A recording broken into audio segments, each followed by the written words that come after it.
여러분, 우리가 다 자녀를 키워 보셨을 겁니다.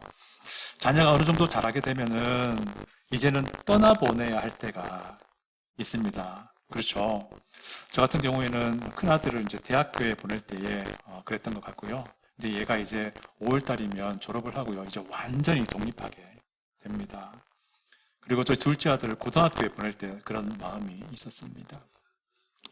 그때마다 아이들을 위해서 기도할 때에 저는 이렇게 기도하게 됩니다.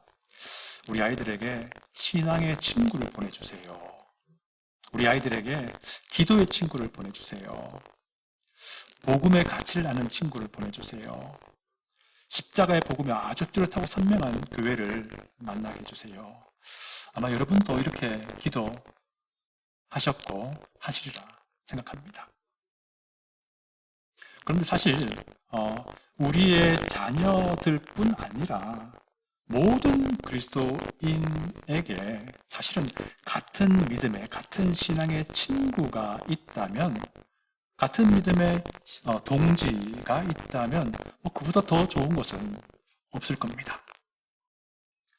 같은 믿음 안에서 믿고 의지할 수 있는 친구가 있다는 것은 정말 큰 축복입니다. 제가 질문 하나 할게요. 여러분은 그런 신앙의 동지가, 친구가 있습니까?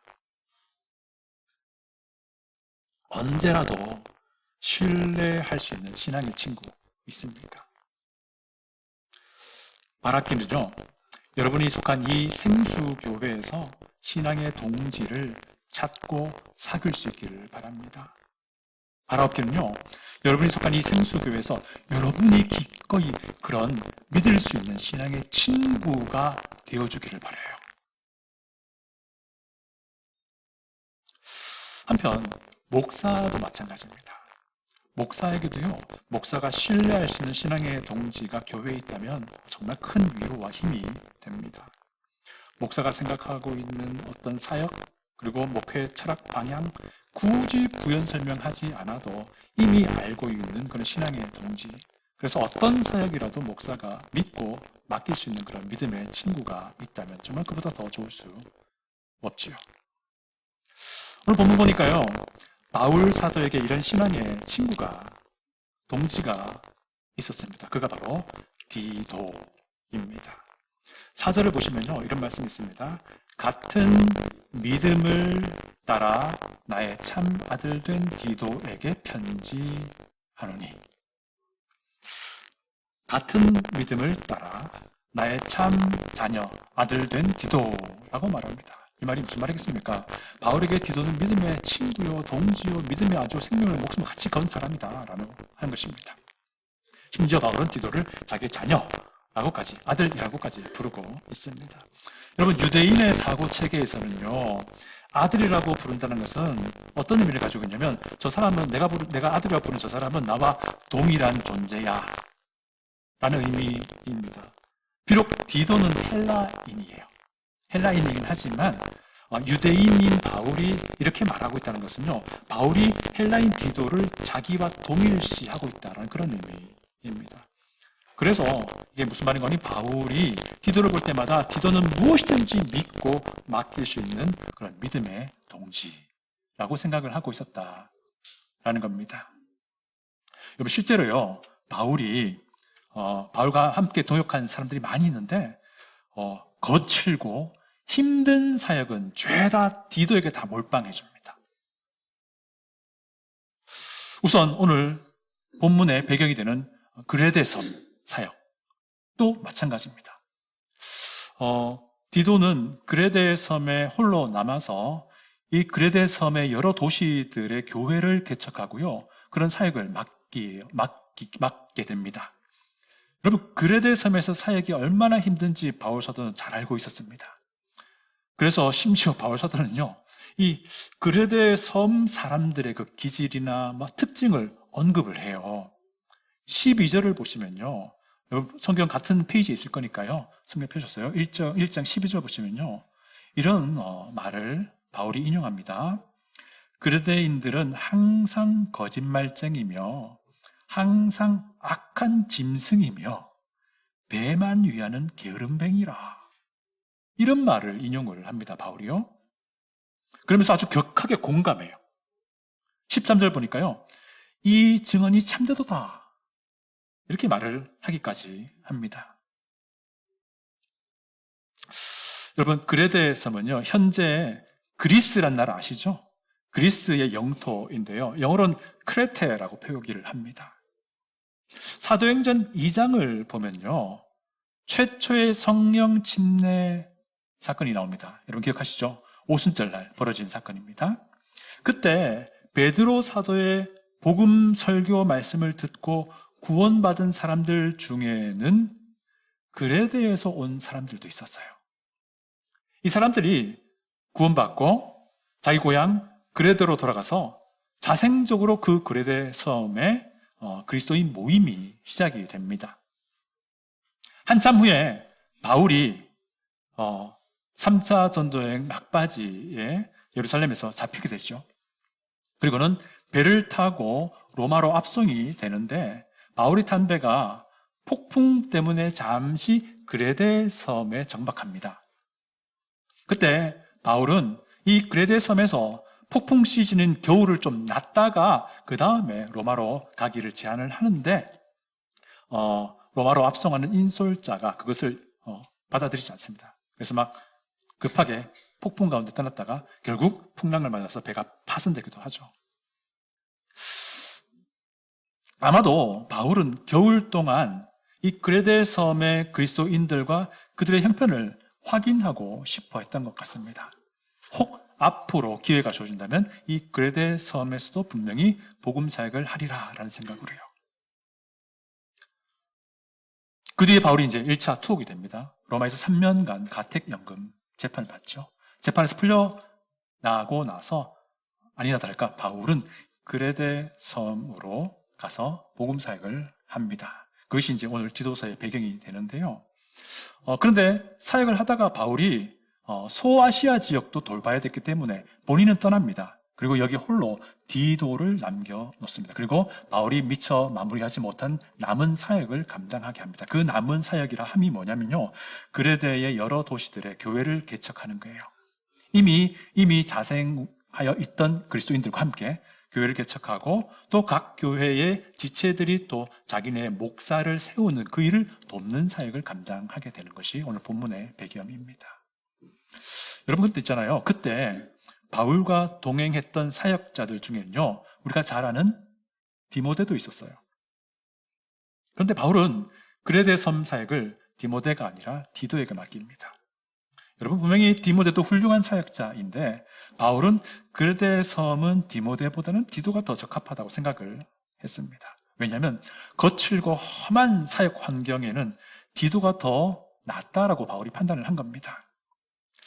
여러분 사실 디도는 이런 거칠고 힘든 상황의 사역을 여러 번 경험했어요. 그리고 그것을 잘 수행했었습니다. 예를 들어서요, 디도는 과거에 고린도 교회에 여러 차례 파송이 됩니다. 물론 단기 파송이에요. 바울의 편지를 들고 가서 바울의 가르침을 전해주고 그 고린도 교회의 혼란을 바로잡게 하는 그 역할을 여러 번 감당해요. 그리고 그 사역을 잘 마무리하는 것을 우리가 고린도전서, 고린도후서 볼 때 살펴보았습니다. 아무튼 이렇게 그레데 섬에 남겨진 디도에게 바울 사도는 자기가 사도로서 부름받아 맡은 그 사역을 감당하게 하고 그렇게 떠났지만 이후에 디도서라는 편지를 통해서 바울 자기가 이 그레데 섬에서 맡아야 했을 그 사도로서의 사역이 무엇인지를 이제 알려주는 것이 이제 디도서인 거죠. 예. 자, 그리고 디도는 또 여기 그레데 섬에서 어떤 사역을 한다고요? 각 도시의 교회를 개척하고 그 교회가 자체적으로 목사를 세우는 것을 돕는 일을 하는 겁니다. 그러니까 이게 무슨 말인가 하니 바울이 여기서 말하는 자기에게 맡겨진 사도로서의 사역은 사실 디도가 감당해야 하는 사역이라고 하는 것이고요. 또 한편 디도에게 맡겨진 사역이 무엇이었습니까? 앞으로 그가 교회를 개척하고 각 교회마다 목회자를 세우는 걸 돕는 일이잖아요. 그러니까 이게 무슨 말인가 하니 디도에게 맡겨진 사역은 또한 앞으로 세워질 그 교회의 목사가 또 감당해야 할 사역인 거죠. 그리고 이것은 현대에 이르러서 우리 생수교회 목사가 감당해야 할 사역이고요. 또 동시에 생수교회 우리 모든 지체가 나아가야 할 방향이 되는 것입니다. 무슨 말인가 하니 바울을 부르신 하나님이 우리를 부르신다라는 겁니다. 바울을 부르신 목적이 결국 우리를 부르신 목적이 된다라는 겁니다. 여기서 우리는요, 우리 생수교회가 부름받은 이유를 알 수 있게 됩니다. 그것이 무엇인지 한 몇 가지 살펴보길 원합니다. 첫 번째, 우리 생수교회는요, 우리 생수교회 각 지체들은요, 믿음을 위해서 부름받았다라는 것입니다. 바울이 자기를 사도로 부르신 그 이유 세 가지를 일단 언급합니다. 그 중에서 첫 번째와 두 번째가 1절에 언급되고요. 세 번째가 2, 3절에 언급이 됩니다. 우선 첫 번째 이유인데요. 1절을 보시면요, 이런 말씀이 있습니다. 하나님의 종이요 예수 그리스도의 사도인 나 바울이 사도된 것은 하나님이 택하신 자들의 믿음을 위해서다 라고 말합니다. 바울이 자기가 사도된 이유를 하나님이 택하신 자들의 믿음이라고 말합니다. 바울 사도가요, 하나님이 택하신 자라고 말할 때는요, 이게 무슨 의미냐면 하나님이 구원으로 부르시고자 택한 사람들이란 뜻이에요.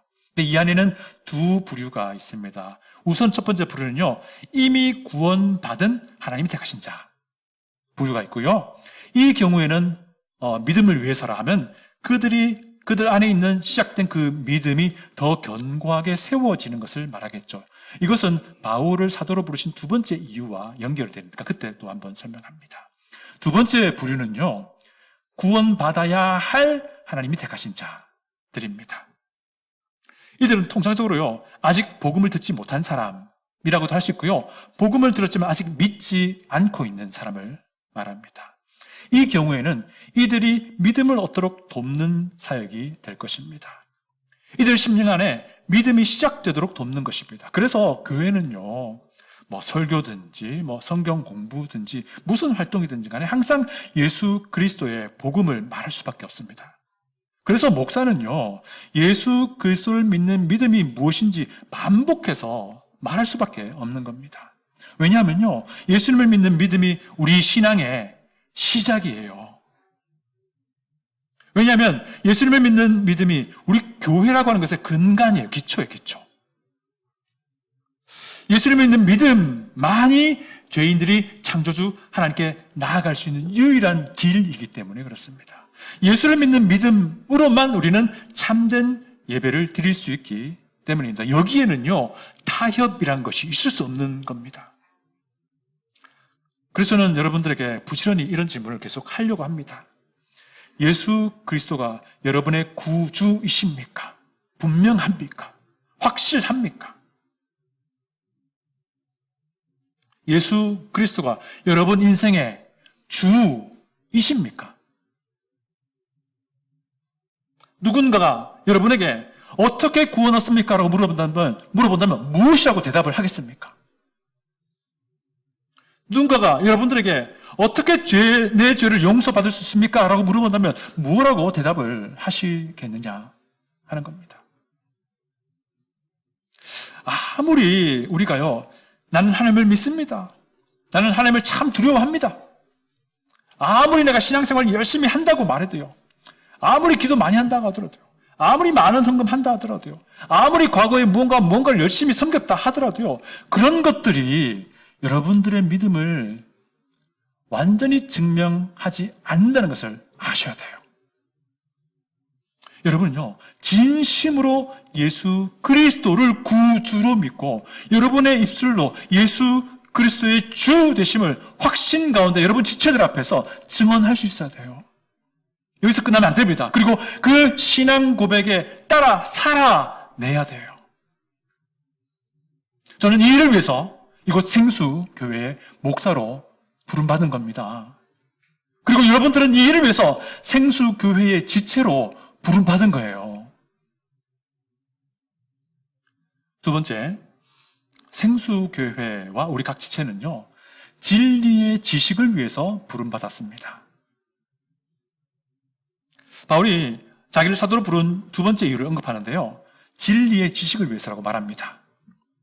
복음을 듣고 예수 그리스도를 구주로 믿은 이들이 진리의 지식을 더 많이 알고 더 깊이 알도록 돕기 위해서 바울과 디도와 우리가 부름받았다는 말입니다. 1절 다시 한번 봅니다. 나 바울이 사도된 것은 하나님 택하신 자들의 믿음과 경건함에 속한 진리의 지식을 위해서다라고 말합니다. 진리의 지식을 위해서 바울이 사도로 부름받았다라는 말입니다. 여기서 지식은요, 삼위 하나님에 대한 지식이에요. 여기서 지식은 복음에 대한 지식입니다. 여기서 지식은요, 그 당시 초대 교회 시대에 존재했던 사도들을 통해서 전해지는 하나님의 계시의 말씀을 말합니다. 지금으로 치면 성경 말씀에 대한 지식을 말해요. 성경 말씀을 통해서 계시되는 삼위 하나님에 대해서, 성경 말씀을 통해서 설명되는 십자가 복음에 대해서, 성경 말씀을 통해서 알려지는 여러 가지 많은 성경의 진리의 가르침을 아는 거예요. 여러분, 다시 한번 강조합니다. 많은 사람들이요, 하나님을 말해요. 그런데 그들이 말하는 그 하나님은요, 성경이 말하는 하나님이 아닌 경우가 허다한 것을 목격하게 됩니다. 많은 사람들이 교회를 말합니다. 그런데 그들이 말하는 그 교회는요, 성경이 말하는 교회가 아닌 경우가 허다합니다. 많은 사람들이 믿습니다라고 말하는데요, 그 믿음에는요, 희생도 없고 헌신도 없는 경우가 허다한 것을 우리가 목격합니다. 여러분, 여기서 진리의 지식이라 하면요, 성경에 나오는 많은 인물들, 많은 사건을 아는 것, 그거 얘기하는 게 아닙니다. 여기서 진리의 지식이라 하면요, 여러분들의 생각과 행동과 말과 삶을 송두리째 변화시키는 능력이 있는 하나님의 말씀 앞에 선 경외함을 말하는 겁니다. 그래서 바울 사도는요, 진리의 지식을 말하면서 그 앞에 경건함에 속한 것이라고 설명을 붙이고 있습니다. 진리의 지식을 정말 안다면 그 사람의 삶이 경건함과 일치하게 된다라는 말입니다. 진리의 지식을 알면요, 그 사람은요, 경외받아야 할 그 하나님의 그 말씀 앞에서도 동일한 경외를 느낀다는 거예요. 이것은 구원받은 하나님이 택하신 자들의 믿음이 더 견고하게 세워지는 것과 같은 맥락입니다. 그렇죠. 구원받은 이들이 더 확고한 믿음을 가진다는 것이 바로 이런 경건을 추구하며 살아가게 된다는 것 아닐까요?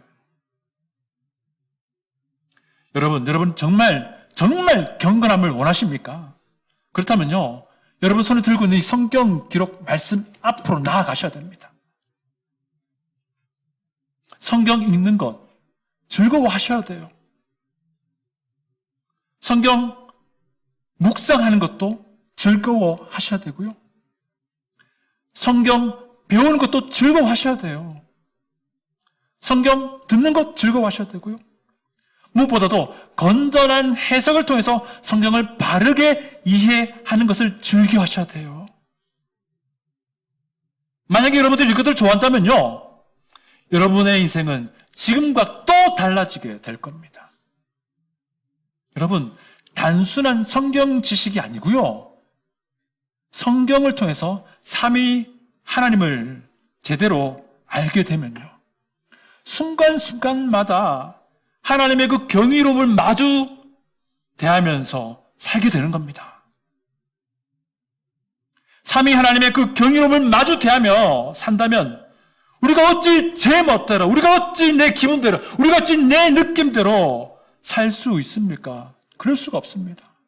우리가 어찌 내 마음대로 말을 내뱉고 살 수 있냐고. 그렇게 못해요. 우리가 이렇게 살아갈 수 있다면요, 우리 주변에 있는 많은 사람들이 우리에게서 예수 그리스도의 그 경이로움을 보게 될 겁니다. 보게 될 거예요. 왜 그렇습니까? 성경 말씀을 사랑하는 여러분은 이미 경건의 아우라를 마구마구 뿜어내며 살기 때문에 그래요. 이것이 정상적인 그리스도인의 삶입니다. 특별한 게 아니에요. 정상적인 그리스도인의 삶이에요, 이것이요. 세 번째, 생수교회와 우리 각 지체는요, 영생의 가치를 위해서 부름받았습니다. 2절 다 같이 한번 읽어보겠습니다. 영생의 소망을 위함이라. 이 영생은 거짓이 없으신 하나님이 영원 전부터 약속한 것인데, 바울을 사도로 불러서요, 하나님은 바울을 통해서 영생의 소망을 전하게 하시는 겁니다. 그리고 그 영생의 소망을 들은 사람이 영생의 소망을 갖도록 하시는 것이 하나님이 바울을 부르신 목적이에요. 그래서 디도 역시 그레데에 남아서 그리스도인들과 함께 영생의 소망을 더 깊이 알고 영생의 가치를 더 깊이 인정하며 살도록 돕는 사역을 하는 것이 지금 디도가 해야 될 일인 겁니다. 현재 우리가 이 땅을 살고 있는 우리 역시 마찬가지예요. 생수교회와 우리 각 지체는요, 영생의 가치를 인정할 줄 알아야 됩니다. 생수교회는요, 영생의 가치를 또한 강조할 줄 알아야 돼요. 영생이라 함이 무엇입니까? 죄인된 우리가 예수 그리스도를 구주로 믿는 믿음으로 죄 용서받아 구원받는 겁니다. 그래서 영원한 생명을 약속받아 살아가는 거예요. 영생의 소망이 무엇입니까? 이 약속이 분명하다는 것을 믿고 확신 가운데 기다리는 겁니다.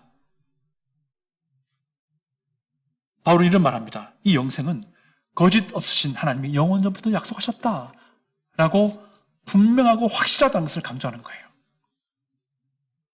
또한 우리는요, 영생을 소망하며 기다리는 동안에 영생을 약속받은 자로서 합당하게 이 땅을 살아가게 됩니다. 우리 생수교회는요, 영생의 소망을 가장 가치 있는 것으로 강조하고 또 강조하는 교회가 되어야 합니다. 영생의 가치를요, 강조하면 강조할수록요, 영생의 가치를 제대로 아는 사람이라면 그 영생을 소망하며 기다리는 지금 이때를 그리스도인으로서의 합당한 품위를 가지고 살아가게 되는 겁니다. 그리스도인으로서 합당한 품위를 잃지 않고 살아가게 되는 겁니다. 그래서 생수교회는요, 이 영생을 가져다주는 하나님의 말씀, 즉 복음을 강조하고 또 강조하게 되는 것이 자연스러운 순서가 되면 우리는 성경 기록을 통해서 볼 수 있습니다. 3절 다시 읽어봅니다. 3절입니다. 시작. 자기 때에 자기의 말씀을 전도로 나타내셨으니 이 전도는 우리 구주 하나님이 명하신 대로 내게 맡기신 것이라. 여러분, 우리가 영생을 소망하게 된 원인이 무엇입니까? 우리가 구원받은 계기가 무엇입니까? 바로 전도예요. 누군가에 의해서 복음의 메시지가 우리에게 전해졌기 때문에 그런 겁니다. 여기서 전도라고 번역한 그리스어는요, 복음 메시지를 선포하고 전하는 행위를 말합니다. 복음 전도가 뭡니까? 복음 메시지를 전하는 거예요. 그래서 복음을 들은 사람이 자기가 죄인됨을 알고 예수 그리스도를 내 구주로 믿고 죄 용서받아 구원받아 영생 얻게 하는 모든 과정을 말하잖아요. 바로 이 복음 전도 사역을 위해서 바울이 사도로 부름을 받았다라는 겁니다. 그래서 그레데 섬에서 사역을 했던 거예요, 처음에. 그러다가 여러 지역을 돌봐야 할 필요했던 바울은 디도를 그레데에 남겨둔 겁니다. 그리고 남은 사역을 맡긴 겁니다. 그래서 디도는 그곳에 원래 있던 그리스도인과 함께 각 지역 도시마다 교회를 개척하고 각 도시마다 개척된 그 교회가 각 지체들이 그들의 목사를 세우는 것을 돕는 그런 사역을 감당한 겁니다. 그렇게 함으로써 그레데 섬 안에서 복음 전도의 사역이 계속 배가가 되어 가는 것입니다. 그 사역이요, 이와 동일한 사역이 지금 여기 중부 알칸사 생수교회에까지 이어져 온 겁니다. 여러분, 생수교회는요, 복음 전도를 통해서 영생의 가치를 항상 추구하고 강조해야 됩니다. 여러분, 그러기 위해서는요, 우리 교회에 속한 지체들이요, 선교와 복음 전도를 위해서 더 많이 기도할 줄 알아야 됩니다. 해외에서 선교사를 섬기는 이들을 위해서 더 많이 기도할 줄 알아야 됩니다. 교회를 개척하는 목사를 위해서 더 많이 기도할 줄 알아야 되고요. 특별히 정말 이름도 없이 빛도 없이 작은 교회에서 죽으라고 목회하는 목사들을 위해서 우리 기도할 줄 알아야 됩니다. 여기서 끝나면 안 됩니다. 교회는요, 재정을 지혜롭게 쓸 줄 알아야 됩니다. 선교사를 돕기 위한 재정은요, 넉넉하게 지출할 줄 알아야 돼요. 교회 개척에 헌신하는 목사를 위해서, 그 교회 개척을 위해서는 넉넉하게 우리가 아끼지 않고 재정을 집행할 줄 알아야 됩니다. 특별히 정말 고전분투하면서 작은 교회를 목회하는 목사, 그 교회를 위해서도요, 우리가 가능한 범위 아니 넘어서라도요, 우리 교회 재정은 그런 데 써야 되는 거예요. 교회 재정은요, 나 기분 좋자고 쓰면 안 돼요. 이렇게 함으로써 우리 생수교회는요, 영생의 가치를 강조하는 겁니다. 이런 식으로 영생의 가치를 강조하는 거예요. 마지막으로 생수교회는요, 하나님의 종으로 부름받았습니다. 바울은 자기를 소개할 때요, 예수의 사도, 그리스도의 사도라고 소개하면서 사도로 부름받은 이유를 지금까지 쭉 나열해 주었습니다.